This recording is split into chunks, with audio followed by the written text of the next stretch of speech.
What's up, creators? Let's make something amazing today in Cinema 4D. Alright, let's get started.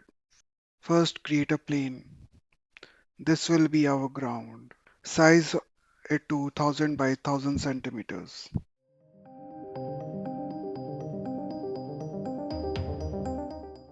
Now, add a sphere with 100 centimeter radius and 50 segments.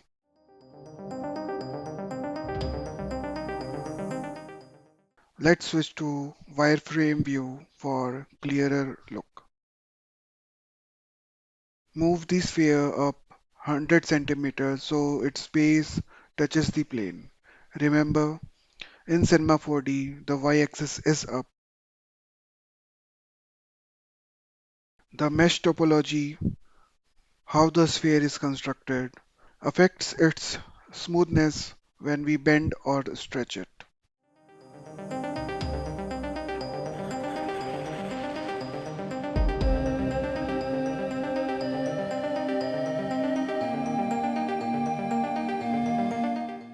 Let's keyframe the bounds. Set the initial position at 100 centimeters. At frame 15, move the ball up to 400 centimeters and insert a keyframe. To bring it back down, copy the starting keyframe and paste it at the end. Play it back. Notice how the ball starts slow, speeds up in the middle, and slows down again. Now let's change the sphere's topology to hexahedron. It uses quads, which are ideal for animation. Let's look at the animation curve. See the initial lag? We need to fix that. The bezier handles are currently on the x-axis. We need them on the y-axis to create a reverse U shape. Remember, x is frames and y is position. Adjust the handles for a uniform curve.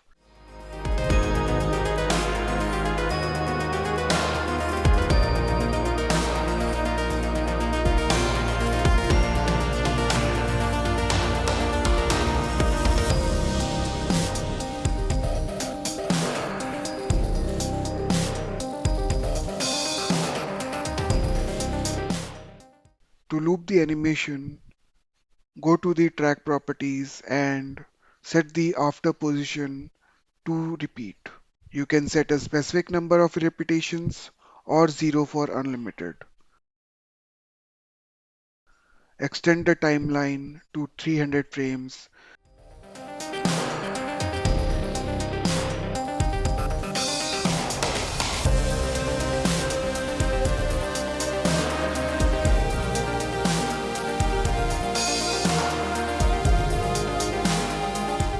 The bounce looks good, but it's a bit robotic.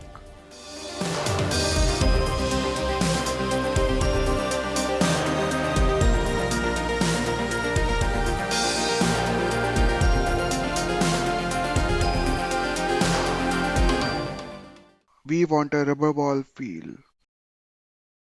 To make it more bouncy, we want the ball to linger at the top.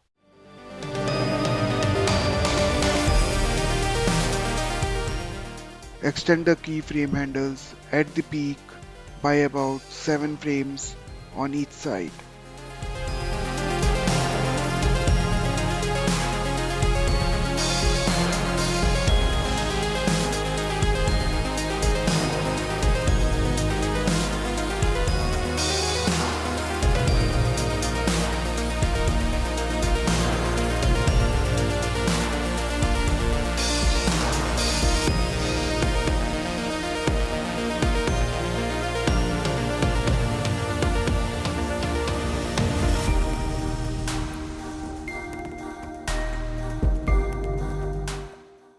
Let's switch to the right view.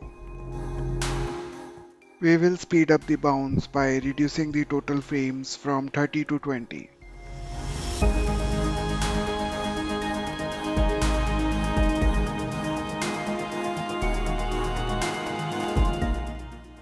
Shift all keyframes 10 frames to the right to make the room for curve adjustments.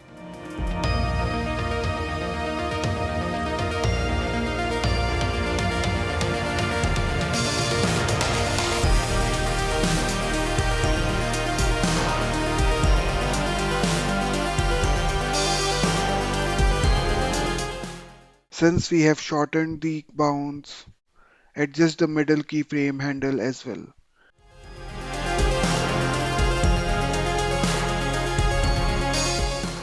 If you have repetition on, you may need to adjust the pre-bounce behavior as well.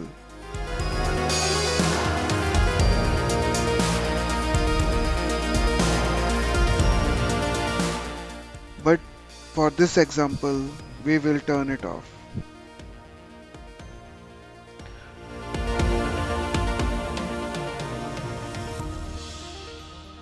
Now let's add the squash and stretch effector. Make it a child of the sphere. Adjust the factor to see the effect.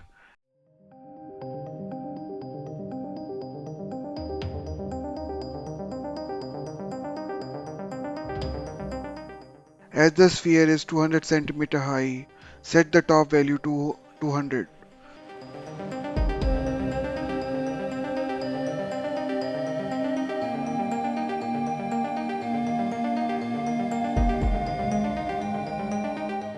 Set the curvature to 0. The orange line shows the effect's range.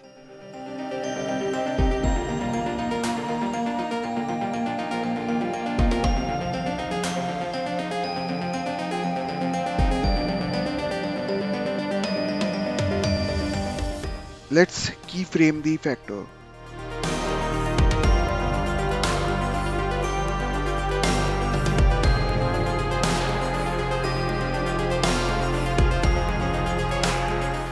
Imagine a real jump.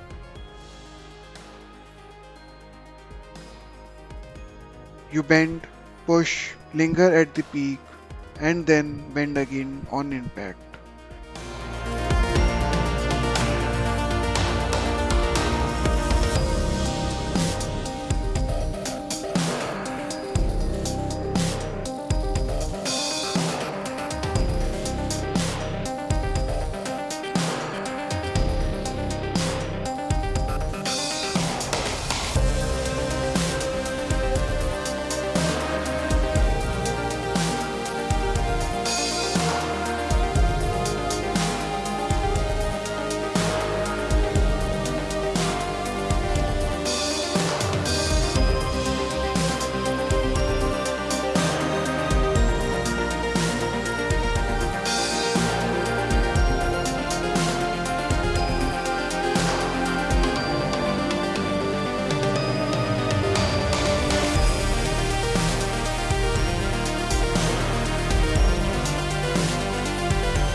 We will mimic this with the factor values.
adding a little damping at the end for the stabilization.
Wow, that's much more lively.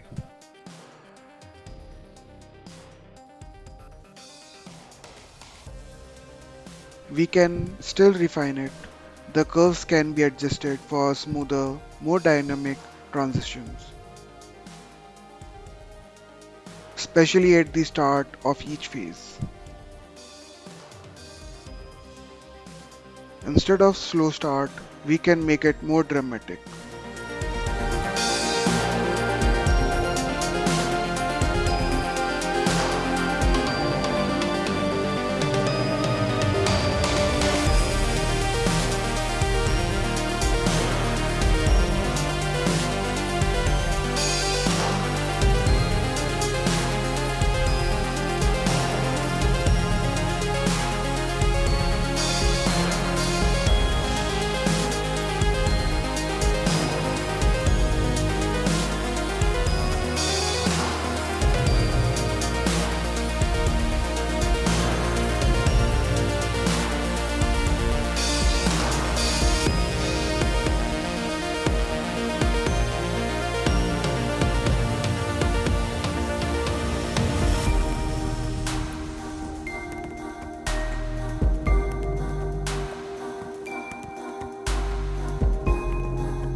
These changes might seem subtle, so let's compare all three versions.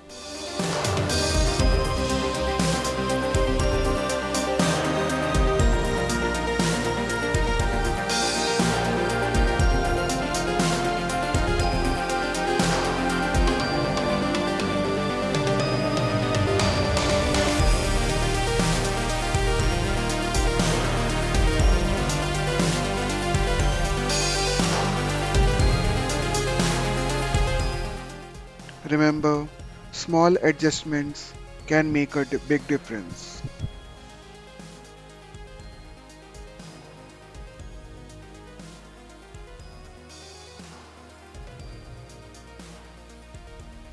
Try it yourself and let me know which version you prefer.